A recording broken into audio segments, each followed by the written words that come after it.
Hi అండి. ఈవేళ మేము ఆగాకరకాయ కూర చేసుకుంటున్నాము. ఇదిగోనండి, శుభ్రం కడిగి పెట్టేసుకుని ముక్కలు కోసి పెట్టుకున్నవి 1/2 కేజీ తీసుకున్నాం.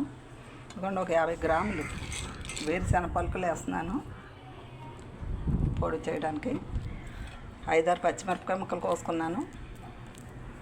1 స్పూను అల్లం వెల్లుల్లి పేస్టు, కరివేపాకు, ఒక పెద్ద ఉల్లిపాయ ముక్కలు, ఒక 4 టమాటా ముక్కలు, ఒక నిమ్మకాయ అంత సైజు చింతపండు. ఇప్పుడు స్టవ్ వెలిగించి గిన్నె పెట్టాం కదా, ఆయిల్ వేస్తున్నాను.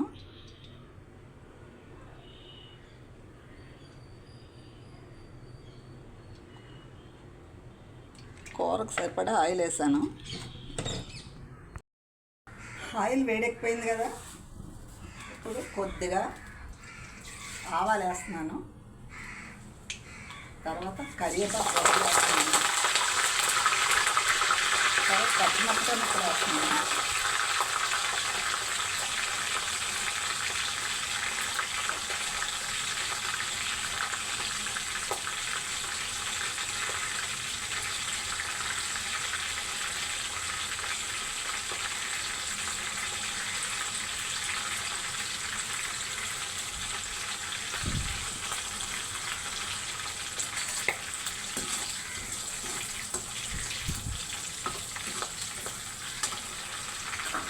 ఇప్పుడు అల్లం వెల్లుల్లి పేస్ట్ వేస్తున్నాను.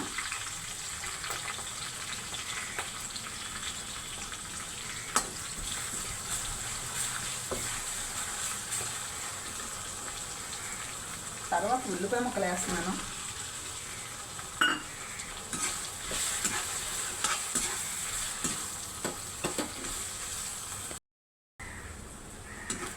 వేగిపోయాయి కదా ఇవి. ఇప్పుడు ఒక చిన్న స్పూన్తో 1/2 స్పూన్ పసుపు వేస్తున్నాను.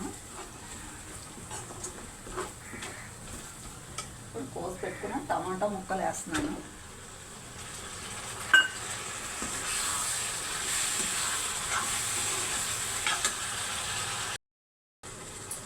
కూరకు సరిపడా ఉప్పు వేస్తున్నాను.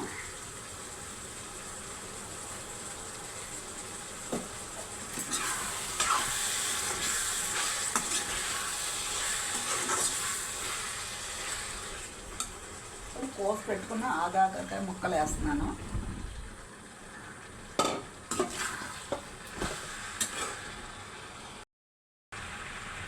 ఇప్పుడు 1 స్పూన్ జీలకర్ర పొడి వేస్తున్నాను.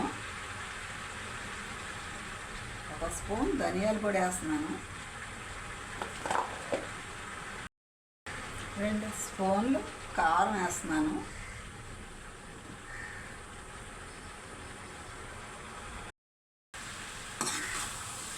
ఇవన్నీ మగ్గిపోయాయి కదా,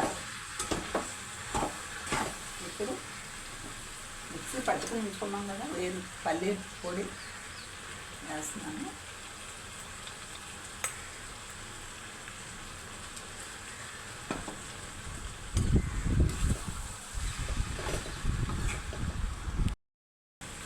ఇప్పుడు పిసికి పెట్టుకున్న చింతపండు పులుపు వేస్తున్నాను. పులుపు సరిపడగా.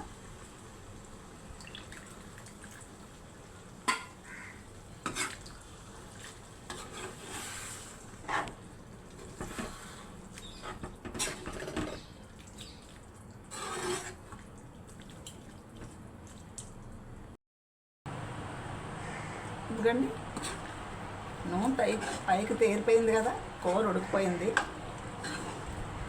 ఇది శ్రావణ మాసంలోనూ వస్తాయండి ఈ కాయలు, మాకు దొరుకుతాయి వర్షాలు పడ్డప్పుడు. మీకు నచ్చితే ఒక లైక్ కొట్టండి, సబ్స్క్రైబ్ చేసుకోండి.